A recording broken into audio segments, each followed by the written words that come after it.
రాజన్న సిరిసిల్ల జిల్లా వేములవాడ నియోజకవర్గంలో సాయంత్రం 6:50 కొన్ని సెకండ్ల పాటు భూకంపం సంభవించింది. ఇళ్లలో ఉన్న ప్రజలు భయంతో బయటకు పరుగులు తీశారు.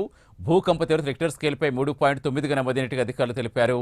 నియోజకవర్గంలో వేములవాడ, చందుర్తి, కోనరావుపేట, బోయినపల్లి మండలాల్లో ఇళ్లలో వస్తువులు అదరడంతో భయపడి వీధుల్లోకి వచ్చారు. వేములవాడ రాజన్న దర్శనానికి వచ్చిన భక్తులు ఒక్కసారి ఉలిక్కిపడ్డారు.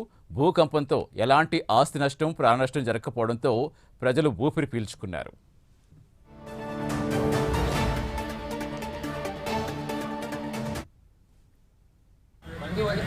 ఎట్లా పడ్డది?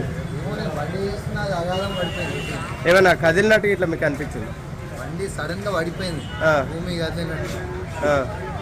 ఏమన్నా ఇంకా వస్తువులు ఇట్లా ఏమైనా కదిలినాయా? కదిలినాయి, డబ్బులు ఇట్లా కదిలినాయా? లైట్ గా. ఎంతసేపు వచ్చినది? దాదాపు ఒక 2-3 సెకండ్లు. 2-3 సెకండ్లు అట్లా అనిపించిందా? మేమంతా ఇంట్లో ఉన్నాం.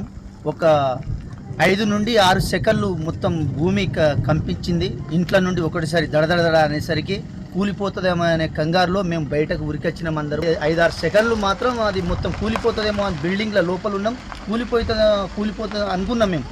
అలాంటి భయభ్రాంతులకు తండవాసులు మొత్తం గురయ్యారు.